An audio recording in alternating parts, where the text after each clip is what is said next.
তাফসিরে কুরতুবে এসেছে, যে ব্যক্তি মরণকে বেশি বেশি স্মরণ করে তার তিনটি দামি জিনিস অর্জিত হয়।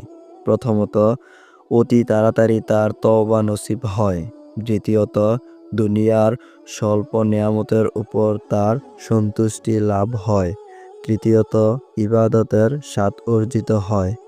কোনো এক সময় বিশ্বনবী সাল্লাল্লাহু আলাইহি সাল্লাম জানাজার নামাজে এসে দেখেন কিছু লোক হাসাহাসি করছে। তিনি বলেন, তোমরা যদি জীবনের স্বাদ ছিন্নকারী মৃত্যুকে বেশি বেশি মনে করতে, তাহলে আমি তোমাদের যে অবস্থায় দেখছি অবশ্যই তা থেকে বিরত থাকতে।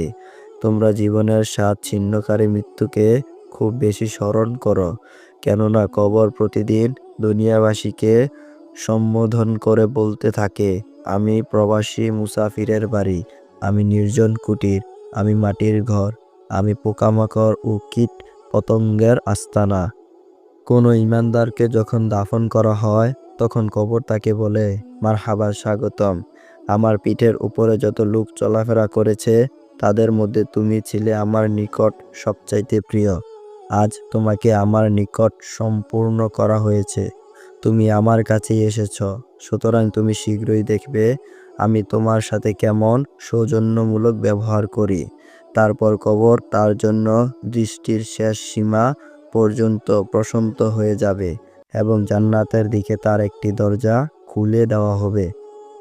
আর অপরাধী, পাপী কিংবা কাফেরকে যখন দাফন করা হয় তখন কবর তাকে বলে, তোমার আগমন অশুভ হোক এবং তোমার জন্য স্বাগতম নেই, কেননা আমার ওপর যত লোক চলাফেরা করেছে তাদের মধ্যে তুমি ছিলে আমার নিকট সবচাইতে ঘৃণিত ও প্রিয়।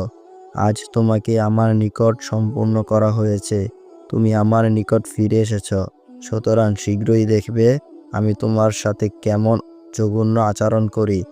এই বলে সে সংকুচিত হয়ে যাবে এবং তার উপর একেবারে চেপে যাবে, ফলে তার পাঁজরের হাড়সমূহ পরস্পরের মধ্যে ঢুকে যাবে। এ সময় রাসূল সাল্লাল্লাহু আলাইহি সাল্লাম এক হাতের আঙ্গুলের সমূহ অপর হাতের আঙ্গুলে ঢুকিয়ে বললেন। এভাবে তিনি আরও বলেন, তার জন্য এরূপ ৭০টি অজগর সাপ নিয়োজিত করা হবে। এর মধ্যে একটি সাপও যদি পৃথিবীতে একবার ফু দেয় তাহলে এতে কোনো কিছুই উৎপাদন হবে না।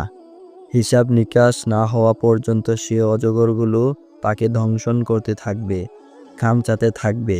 এরপর রাসূল সাল্লাল্লাহু আলাইহি সাল্লাম বলেছেন, কবর হলো জান্নাতের উদ্যানসমূহের একটি উদ্যান অথবা জাহান্নামের গর্তসমূহের একটি গর্ত। বন্ধুরা, গল্পটি কেমন লাগলো কমেন্ট করে জানাবেন, আর এরকম আরও গল্প পেতে চ্যানেলটি সাবস্ক্রাইব করে রাখিবেন।